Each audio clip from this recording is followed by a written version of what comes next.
All right. And as everyone's sharing any feedback you have for Carol, I will turn us over to the next section of the meeting. So far, we've been doing prepared speeches. Now we're moving into the impromptu portion of the meeting where we will be thinking on our feet and responding to questions that we are given in the moment. And for that, I will turn it over to Betsy to talk a little bit about that session of the meeting and kick it off. Thank you, Madam Toast Leader. As Elisa said, the purpose of the table topics is to have the opportunity to practice impromptu speaking, and I'll introduce a topic and call on speakers who will be given 2 minutes to speak on the topic. So first, I'll start with Venus. What are you good at now that you used to be bad at, and what did you do to get better?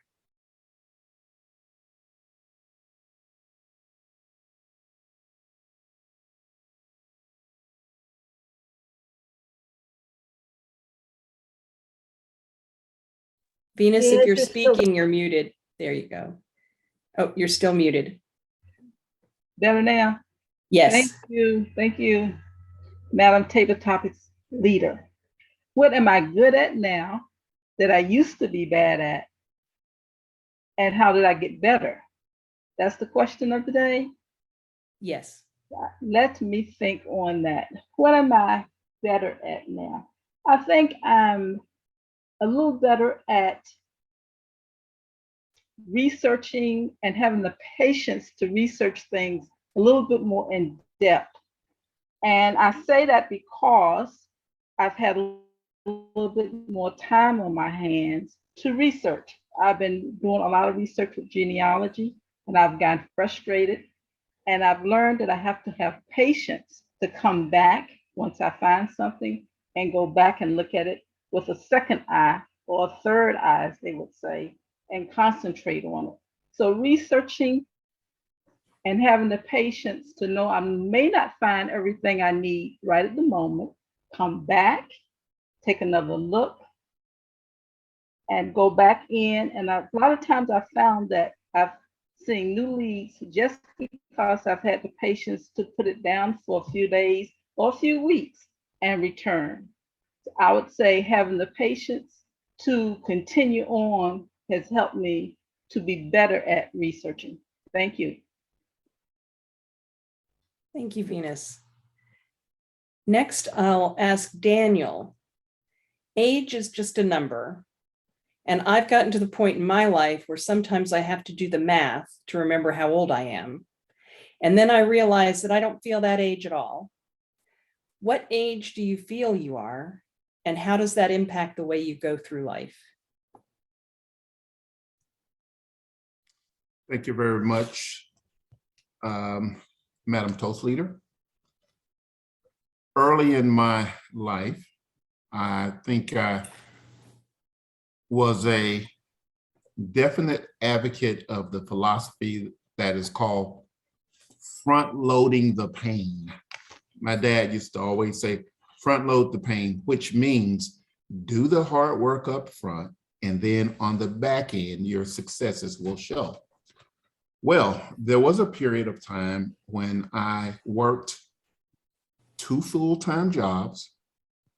I went to undergraduate full-time, and I served as an officer, a military officer in the Guard and Reserve.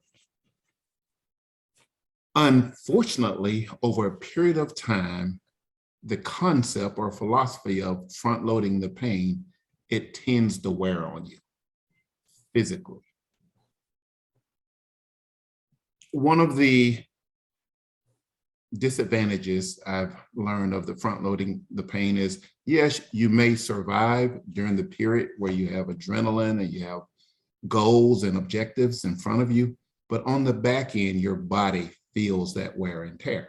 So today, although I'm a reasonably fit individual for my age, often I feel exponentially older than what I am, particularly days like today where there is precipitation in the air.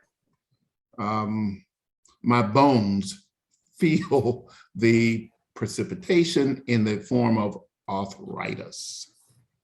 And that arthritis primarily sets in the bones that were broken during the period of time that I was in Special Forces. So, what age do I feel now? Let's just say I feel middle-aged cube to the cube power, particularly on days like today when the weather is somewhat overcast and there's going to be rain. I feel much older than I really am. Fellow Toast leader, I return control of the lectern back to you. Thank you. Thank you, Daniel. Next, I have a Halloween question for Claire. Claire, if you could haunt someone, who would it be and why? Thank you very much. If I could haunt someone, who would it be and why? Looking through the prism of being a chef, I've enjoyed cooking all my life. After retirement, I actually took up a course at the community college and I'm now a culinarian. Looking through that prism of a culinarian, I would like to haunt Julia Childs. Not a spooky haunt, but hanging about in the background, hoping to get more tips than I see on the YouTube videos and old reruns that I see from time to time, or, of course, cooking from her cookbooks. I truly love her French recipes, even though that many of them are nowadays contain way too much butter, way too much heavy cream, and foods that we've kind of tried to get away from. They're still delicious and classics. I definitely would want to haunt Julia Childs being in the background, looking over her shoulder at how she's whipping that egg white by hand and making tasty food. Thank you. Thank you, Claire. Linda, are you up for a question? And if so, yeah, thank you for putting your camera on. You up for a question? Yes, just fair warning though, I'm expecting someone to ring the doorbell in the next 15 minutes, so I may have to take off. As am I. Sure. Okay, I am kind of a coffee snob and I only like special kinds of coffee and I like to make it my own special way. What are you kind of snobby about?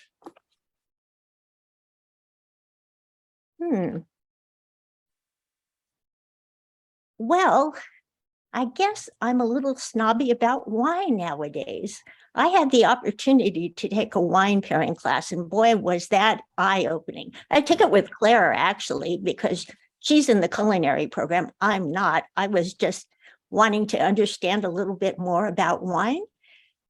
And I try not to look down on people, on Moscato people. I went to a wedding where they served Moscato, and it was like, I tried to warn my husband, he thought it was Chardonnay, and he just went, oh, it's so sweet. And I said, yes, you shouldn't have poured that big glass for yourself, honey. So I learned a lot, especially about European wines. And I am not as intimidated as I used to be going into a restaurant looking at French or Italian or Spanish wines, because I understand a little bit more about it now. I've used the prism of my education to finesse my taste in wine and food. And at times I don't correct people, but I do understand a lot more about it. And I can actually carry on a conversation. We're very near to California and Napa, been there several times, and many smaller appellations like the El Dorado Mountains and things like that. So I've learned a lot about wine, and I can carry on a conversation with people while they're pouring to have a better idea of what I'm looking for. I want to share with them what I'm looking for, what my particular palate is like. So I guess I'm a little bit of a wine snob, but I try not to look down on other people except the Moscato drinkers, fellow toast leaders. Thank you, Linda. Between Claire and Linda, I'm ready to sit down for a nice meal with a glass of wine. Mike, are you up for a question? It's great to have all these guests. Well, when my peers are able to do it, I guess I need to stand up too. So yes, sure. Okay, great. Puzzles or board games? Madam Toast Leader, I like games, but cards are my games. I'm amazed. I'd like to know the history of who invented cards. There are so many different games you can play. Lately, it's been Pinochle. And I'll tell you, when I get asked a few years from now what I did during the great pandemic, I'm going to tell them that I found this great program online called Trickster Cards. And we have spent days and hours playing Pinochle with friends in remote places. And what's great about this program is you can see them and talk to them while you're playing. So it's like you're sitting at a virtual table with them. Also, what's really nice is it shuffles for you. It keeps score for you. If you bid or bunch, it just takes the deck back and sends it back out. So cards has been great. We just returned from a hunting trip and we didn't have the nice Trickster cards online to play. We had to do it the old-fashioned way with a deck, and we had to shuffle, we had to keep score.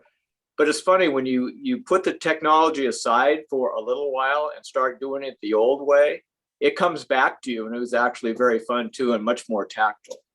So for me, yeah, I love playing games. I tell you this though, I do not like to lose at games. I'm kind of a poor sport that way, but I try to put on a smile and say it's just the cards, it's not me. So I'm trying to figure out how to work in Prism, and I guess in my Prism, I like games. I don't like to lose, but there's got to be a loser when there's a winner. And so I tell myself, the wins are the only thing that count. You don't count your losses. So that's my Prism on games, fellow Toastmasters. Thanks, Mike. And for the final question, Jennifer, do you have a motto, and what is it, or why not? Madam Table Topic Leader, fellow Toast leaders, my motto changes but according to my mood. When I'm overwhelmed at work, I remind myself I can do all things through Christ who dwells within me. I can do all things through Christ who empowers me. This is one of my favorite verses in the Bible. When I am feeling very excited about making a transition, be it making a career transition or a transition in my relationship, or even moving to a new area that I've never been, I remind myself that doing the best this moment puts me in the best place for the next moment. People say that the quote is from an author, but there's a lot of controversies around who the real author of that quote is. So I just use anonymous. So going back to having a motto, I do believe in mottos because it helps me reframe the condition of my mind, and it helps me reposition my mindset and my attitude towards my environment as well as my internal condition. Madam Table Topic Leader, I do believe in mottos, and I try to apply it to help me wage my way through life. Back to you. Thanks very much. What a great opportunity to get to know everybody a little bit better. And with that, I'll close on table topics, and back to you, Madam Toast Leader.